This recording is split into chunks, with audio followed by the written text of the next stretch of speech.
Hi, I'm Matthew. And I'm Milan. We were both affected by life-threatening medical conditions during our early teenage years, and both received wishes from the Make-A-Wish Foundation. After our wishes were granted, Milan and I both joined the Make-A-Wish Youth Board, where we met and decided to start our podcast, The Wish Kids. Our podcast highlights experiences and life from a sick kid's point of view, and offers more insight into the magic of a Make-A-Wish. Welcome to The Wish Kids.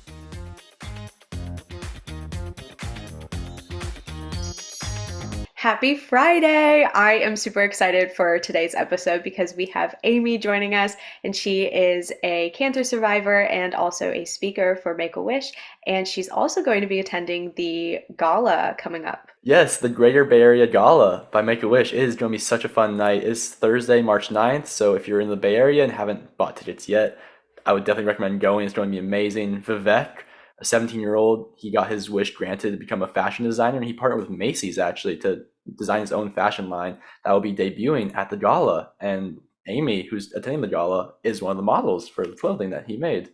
Yes, I think that is super exciting, and I actually think it's time to bring Amy in and hear a little bit more about her story, her wish, and kind of what she's up to now post-treatment. Hey, Amy, thanks so much for joining us. It's so great to have you here. Hi, it's great to be here. Yeah, appreciate you taking the time.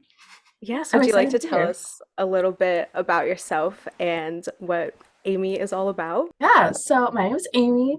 I'm a senior at Da Vinci Charter Academy. And when I was 10 years old, I had cancer. And then when I was 12, my make-a-wish was granted to go to Paris, France. And I spent a week there and I did all the touristy things. We'll get into that later. I've been a competitive dancer for 10 years now. This is my last year going strong, but I've been dancing in total for about 14 years. And I had to learn how to take all of the medical things and be able to push through that to do things that I want to do in life because dance isn't easy with chronic illnesses. But if it's important to me, I make sure that I know how to push through. Chronic illnesses are kind of like something I still experience, and Um, pushing through that and like learning how to like navigate different, like knowing your body and that like limit is very hard sometimes because you think like I could totally do that, and then you kind of are like, wait, I kind of do need to take a step back. So how has like you being a competition dancer and the captain of your high school dance team impacted your life and like learning to adjust to that? So I have neuropathy from the chemo, and it just leaves me in permanent pain all the time. I have shooting pains in my arms and legs. I can't really feel them very well, and I can't feel when I injure myself, which is also a big problem Wow. because I get it confused with normal pain. Like I've broken my ankles twice or three times, and they just found it on X-rays when they were checking for like joint deterioration. They're like, "When did you do this?" I'm like, "I don't know." That didn't even occur to me. Yeah, but it took a long time to find out why like I was in so much pain. It took 5 years to figure out I had neuropathy, Wow. and it just progressively got worse and worse, and everyone just thought I was growing. So the Oh my growing God. pains, yeah. Totally, Mhm. totally. But then I found that dance, it like the movement really helps me staying active and stuff. But I definitely have my limits with dance. Like when we're doing really big jumps to the floor, it hurts a lot more than it should. But I love it, so I continue to do it. I train about 20 hours a week plus, something like that. But my dance team season at the high school is over because football and basketball are over. So I've got a little bit extra time. But comp Nice. season just started up actually last weekend. So I've Oh, been really busy with that. congrats. That's so fun. Was dance something you did before your diagnosis as well? Yeah. Yeah. And then I got diagnosed in March. So then I was pulled out of the entire competition season. That's Wow. such a bummer. I bet that was like very devastating. Did you have Yeah. like a coping mechanism to kind of like real like process that? Because that's obviously something very heavy and traumatic to go through when you're already getting diagnosed with something hard, and then also like the love of what you were doing kind of just ending really fast. I was so drugged that I didn't even know what was going on. Understandable, yes. My treatment was very, very short. It was March to July in the same year. That is Because I short, had yeah. Burkitt's lymphoma, which is the fastest growing cancer, so they have to treat it even faster. So I never really had time to process anything until afterwards, which is definitely not good. Right. Not Yeah. go through it. I was out of the hospital for about maybe a week at a time, or sometimes even a night, and then I'd be back in. So everything was just really fast and condensed. Yeah, I remember those pulses too of like I would do like 3 days in, 3 days out, or 3 days in, 1 day Yeah. out, and then back in. But that, I mean, yours was, yeah, that's so fast. That's what, 3 months, maybe it's 4 months, if I can Yeah, count. about that. Yeah. But I had 8 lumbar punctures, several biopsies. I had a Broviac, and then that Broviac, it was a botched surgery, so I had to redo it. Oh my goodness. Yeah. Jeez. The And then I had fact a you're like chest here tube, and and still smiling about it, though, I think is something yeah, that is very inspiring to a lot of other people because, thank you. someone going through that, it can go a bunch of different ways. So I admire you for like still Mhm. being here with a smiling face. Yeah, Yeah, that's huge, yeah, especially at that stage of your life too. It's such a big like developmental age and developmental stage, making new friends, making new like hobbies, and still growing as a person. And then to have this very quick but very impactful thing happen in your life is huge. I mean, I only had 4 rounds of chemo, but they were about 10 days each inpatient. And like, even though it wasn't as much as the other kids, it was like 2 years condensed into a few months. Yeah. No, I mean, you saying only 4 rounds of chemo is still Like, like. yeah, just that. It's so casual. That's still a lot, and it's like still like a hard thing to process. Did you, we have a whole episode kind of dedicated to like our hospital packing list. So like, did you bring anything specific to the hospital? Very random things, but I had a pillow pet that I put all the IV tubes on so it wouldn't get caught in the Oh, bed. That's very smart. What that's so kind of smart. pillow It's a pet? frog. It's like Oh, one the of the mini ones. green one. It's so cute. I had like all those Bath and Body Works, like the hand sanitizers and the little foamy soaps, because I hated the smell of everything there. Oh, it's such a bad hospital smell, especially the So soap. The bad. soap just sticks to everything too. That's awesome. Yeah, I wanted to talk to you about your dancing because I mean that's something you did before treatment, you were saying, and then continuing after. And like you said, with your adjustment to treatment, like your neuropathy, not knowing pain really, and finding those new limits. I know I experienced that too, like playing sports. I was playing baseball and basketball before treatment and then continued playing throughout treatment and after treatment. But it was very much like finding a new limit and realizing, oh, I can't always do the same stuff I used to Yeah. do. Like, how have you adjusted to that? Like, learned to deal with your new, like, I guess, not limits, but new feelings and new sensors. I continued stretching throughout treatment because I didn't want to lose any of my flexibility. One time I was stretching and I kind of pulled out my Broviac a little bit. They were mad at me. It was still in. Just out Just a came little out a bit, little bit. I just ripped out a couple stitches. yeah. I went back to dance and people were really mean to me. Like I was made fun of for being bald. They would say like, "Oh, well, if Amy had hair, we'd be able to wear the hair pieces for our costumes." And just What? like nasty things like that, saying like they would say, What? yeah. No And they way. Like nobody was like supportive. no, like the girls would come up to me because I have scars from the Broviac and like because it was botched, so I have like multiple scars. And they came up to me and they're like, "Oh, who bit you? Like you look like you got attacked by a vampire. You need to put makeup over that. That's really distracting." Whoa. It It was Wow. really bad. I've never really been around the dance aspect of middle or high school, but is all Yeah. dance like this? Like, are everyone who takes part? I mean, you seem like a Yeah. great person. I feel like Thank you. does everyone who does dance have that type of It attitude? was this group of girls because I'd actually changed dance studios this year because they just got so horrible I couldn't take it. Smart So move. I'm at a way better place now, which is good. Yay. Nice. Glad to hear it. It's good for me. And then, but the actual physical dance aspect, going back into exercise, I had to slowly build up to where I was. And I'm a very determined person. Like, if I put my mind to something, I'm going to get it no matter Mhm. what. And the more I went to practice and the harder I tried, I felt like I was growing and just having that in my mind, being like, I am getting better. I know I had a setback, but I wanted to keep going. A reason why they were also so mean to me is because my coaches told them that I was going to die. Okay. Oh, okay. So Yeah, they And they're were that's like, not. she's not, surprised that you were like still here. yeah, And they're they like, now oh, had well, someone else to compete with for their spot. yeah, they're like, well, Amy's going to die. So we need to fill her place on the team. And they brought up a kid from the team younger than me, the mini team, and brought her up. Wow. So, I mean, my experience with the dance world is very limited and through dance moms. So I can only I like love dance.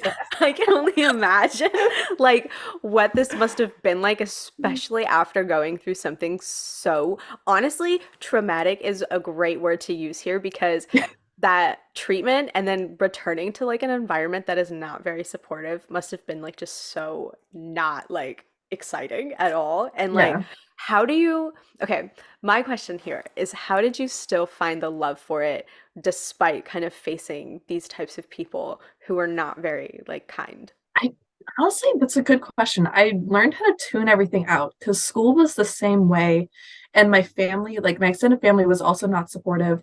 My family was very much alone through the whole treatment. We did not have that, the community where everyone on like you see in social media where everyone comes together.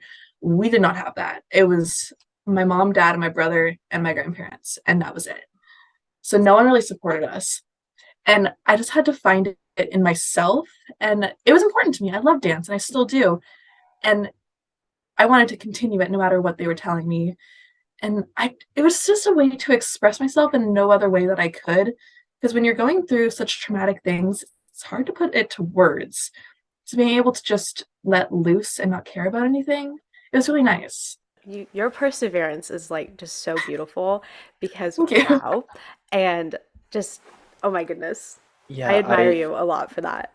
Got the some good college essays. That's what's really important. No, I Um, agree with Milan. Just your perseverance is incredible, and just your ability and your whole family's ability to get through this as your tight knit group. It sounds like together. Yeah. That's really remarkable. So kudos to all of you, and very glad you're still dancing. I mean, it sounds like something you Yeah. really, really love, and I'm so glad you didn't lose that passion after all that's happened. Yeah.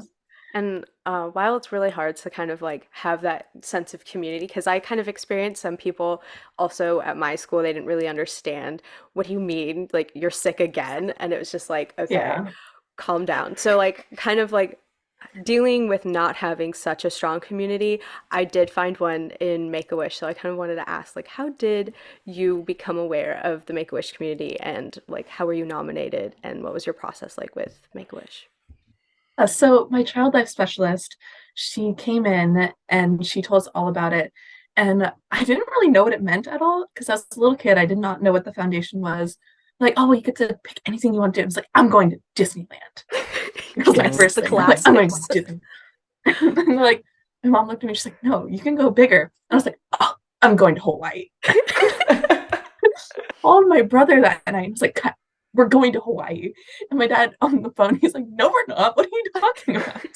He didn't know what was going on. And then they kept talking to me. It's like, oh, what do you want to do? And I was like, because I didn't know the spectrum of how big it was. And like, no, you can do anything. I was really confused about that. So I sat on it for a while. And then I finally decided on Paris because the American Girl doll of the year before was a Paris themed doll. And I thought it was so cool. I wanted to go there. I wanted to be like the American Girl doll. Big dreams inspired by small dolls. That's like yeah. So great though. I would So wait every time the phone rang, I'd be like, is it Make a Wish? Is it Make a Wish? And they're like, no, it's a spam call. And I would get so excited every single time the phone would ring, and it would never ring for Make a Wish until like months later. that's awesome. So Wow. how was Paris then? I assume you guys went and enjoyed it. Yeah, I loved it. I went right after my 12th birthday. And so it's about a little, I spent my 11th birthday in the hospital. So it's about a year later.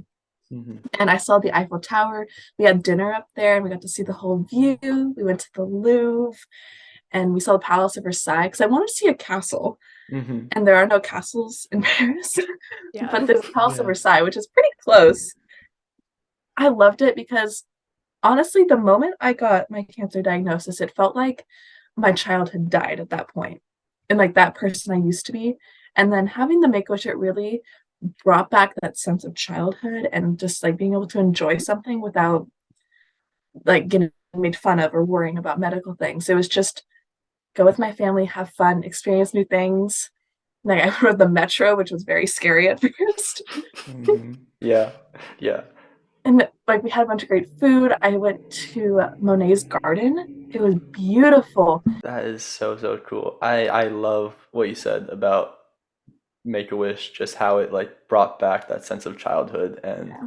magic. I feel like that's pretty much their biggest goal is just to give every child that ability to just enjoy life and enjoy a moment free of treatment, free of responsibility, free of all these burdens they have in their young life, and just enjoy every aspect of life and whatever brings them joy. And for you, this sounds like it brought you a lot of joy, which is amazing. Yeah. So luckily I was finished with treatment at that point. So, but I was still figuring things out because everything, your body completely changes after all of those toxic drugs get pumped into you. Oh yeah. But it just like, it brought back a sense of happiness because my sixth grade year, because I went back to school for sixth grade, it was not good. And because it was summertime, I was transferring to a different school district. I was transferring to Davis to go to my school now. I go to Da Vinci Charter Academy to 7 through 12. And it was just like a fresh start. It was really nice. Like the timing worked out really well too. My middle school experience was surprisingly really good because Nice. it was 100 kids in my grade only. Like it was capped at 100. And I had hair at that point and I didn't look very sick. So no one knew what was going on. I just kind of was able to restart everything. Yeah. Because sixth grade, I came back to school. No one would come up to me or talk to me because I was seen as contagious. Wow. And like I Oh, was going to give people my cancer, even though I didn't have it anymore. yeah. And Also know I how it was also, works, but yeah, that's right? I was known Yeah. as cancer girl. So Oh, no one would talk to me. I had no friends. People thought I was contagious. wow. well, that sounds like a great second start, like you were saying, or a great new beginning of. Yeah, I really needed it. I knew no one going into middle school, not a single person. And that was the best thing for me. Yeah, and that Make-A-Wish right before it too, just like Yeah. go Oh, in. wait. Did you get to like talk about your Make-A-Wish with anybody new? But did you kind of like not say it was for Make-A-Wish and that you was like, oh, I just got back from Yeah. Paris? I was from Paris, you know. Mhm. But all the kids in Davis are really rich. So they're like, oh, I was also in Paris. What time were you there? I was like, oh, well. Okay. Paris during the biggest heat wave. It was like 100 something degrees. There's no air conditioning anywhere. Oh It yeah, was no. so hot. And all the water is like room temperature too. So it just felt like I was melting. And I saw in one of your pictures you were Yeah. standing in front of a whole macaroon like Yeah. section and I was like, "Oh my God, that looks so good." So I still have like the boxes up on my shelf from like the oh, macaroons. That's so fun. I remember the first time I came back from, I think I was just in England, not even in Paris, but I got like a Coca-Cola from there, that had a special like English bottle, and I was like, yeah, that's fun. And so I brought that back, but I feel like a macaroon box is way cooler. Like that's so much cooler. I have like a little box full of just random things like metro tickets and like museum tickets and just like random things. Yeah, There might no, be a euro in there. those are great memories to hold on to. Those are awesome Yeah. things to keep. is your family still involved with Make-A-Wish or is it kind of just you as the speaker? It's pretty much just me, but my dad and I are going to the gala next week in San Francisco. Oh, right We're on. really excited for that. I'm going to be modeling Vivek's clothing line with five other Wish kids in the sixth. Awesome. Nice. That's so fun. Can you actually, yeah, I don't think we've talked about your involvement still with Make-A-Wish, but you said you're still involved as a speaker with them? Yeah, they asked me. So I went to Vivek's launch of the clothing line and they asked me to do some interviews and they really liked how I'm good at public speaking and talking in front of a large audience. And they asked me to join their speakers bureau. And I was really excited for that because my high school is a project-based learning school. So all I do is give presentations to large groups of people. So I've been really good at that over the years. So they asked me to join the speakers bureau. And then they asked me to go to the gala to do the modeling thing again. And they said in the future they want me to speak at some more events. It's pretty recently, but I'm really excited. I can't wait to just share my story some more and get more involved. Well, you're very inspiring, so I think they made a great choice to bring you Thank in. you. So, yes, I'm excited to hear more about like everything about you. I think you're amazing and incredible and like just so Thank you. inspiring. Like, Mhm. wow. And like kind of speaking about inspiration, I just kind of want to ask, like, do you have any advice for other kids going through something that you've went through? For all the kids in treatment, I definitely recommend getting into therapy or something along those lines because even if you don't feel like you need it, you do. I was in, so in my 5 years of finding why I was in so much pain, I was in doctors to doctors. You have to advocate for yourself a lot. No one's going to help you in the medical community, only you can. And the moment I got into the pain management clinic at UCD, so they come in and I get a psych evaluation, and she said, "Oh, you have really bad PTSD. You need to get this handled with." And no one ever told me that in all the years. And then as soon as I started getting help for that, I was able to do things that would trigger me easily before, and now it doesn't. So I highly recommend anyone who is going through any type of medical treatment that's traumatizing or that can involve lots of triggers to definitely get help sooner rather than later. I mean, I got help 5 years later, and it still made a big difference, but it would have been nicer to maybe speed that up a little bit. Yeah. Yeah, yeah, we definitely advocate for seeking out help when you need it, never being afraid to ask for help from others, just take time for yourself to help yourself. And so, yeah, very, very big thanks to you for sharing that message as well and being brave enough to even seek help like that. That's a big first step is to tell yourself that you need help and to go out and find help. It's definitely really hard at the time. And thinking about the future, it's just, you can't even focus on the next day. It's honestly just kind of in your mind thinking is like, though this moment's going to end and trying to focus on at least one good thing. Like I would always be really excited when my brother would come and see me because we're really close, and I get really excited because then we like watch a movie together, and just like the little things like that that bring you joy, just try to focus on those things because eventually the storm will pass, even if it sucks. And it just perseverance and not letting all the, because kids can be really mean. It's going to be really, really mean. And just knowing that that's not who you are, it's just something that's happened to you. That took a long time for me to accept that what happened to me is not who I am. It just made me into who I am. Yeah, it's definitely, I definitely have always said that too. On this podcast, I feel like I repeat it, but just taking every moment, like one step, one moment at a time. You can't really look at days or weeks. You just have to take it as it Yeah. goes. Like focus on eating that next bite of food, or closing your eyes to sleep a little bit, or even just like changing the channel, something you like more. It's just like very small little things, very small little moments you have to appreciate and keep pushing on, keep pushing through. Speaking of like little things that bring joy, something that brings a lot of joy to both Matthew and me is music.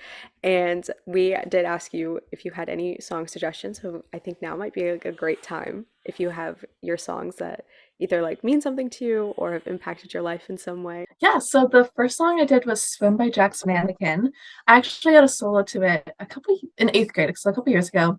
And the song is about his like cancer treatment and how like everything, you just kind of have to go through the motions and swim through all the bad parts to get to the end. And then the second one, it's called Superman by Five for Fighting. He came into the hospital for the grand opening of Sophie's Place. It's like a music therapy type room, and it was brand new. And some football dude also came in. I don't know. I didn't really care about him. Apparently, it was a big deal. And the man from Five for Fighting, played Superman. So Hmm. that's why I like that song.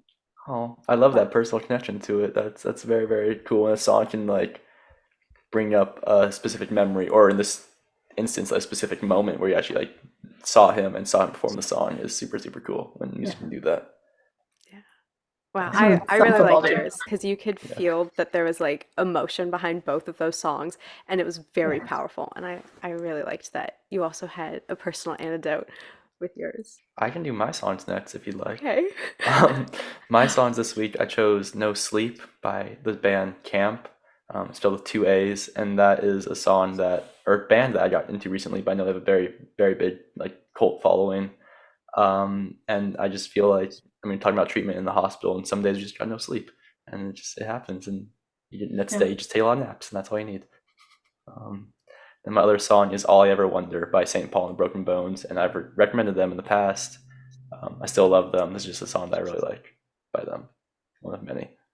Solid choices. Okay. Mine, I picked Heart of a Dancer mainly because we had a dancer on this episode and also the Happy Fits. It's by the Happy Fits. They have such a powerful like presence in this song that I don't know. I think it just went really well with today's episode and it's a great song and it's one that I always have on playing.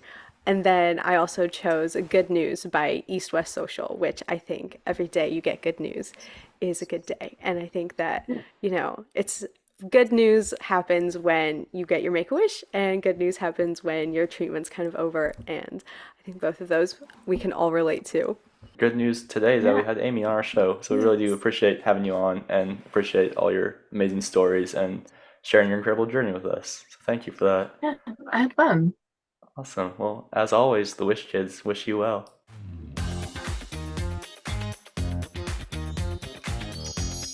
We would also like to thank all of our wonderful nurses and doctors that we have had along the way and remind you that they are healthcare professionals, not us. Please keep in mind, any medical information or stories shared and discussed in this podcast are based on personal experiences and are not meant to serve as medical advice. Please talk with your doctor about any medical concerns, questions, and guidance, as they are trained medical professionals. Any brands, corporations, trademarks, or characters in the show, even those based on real people, are purely fictional. The Wish Kids wish you well.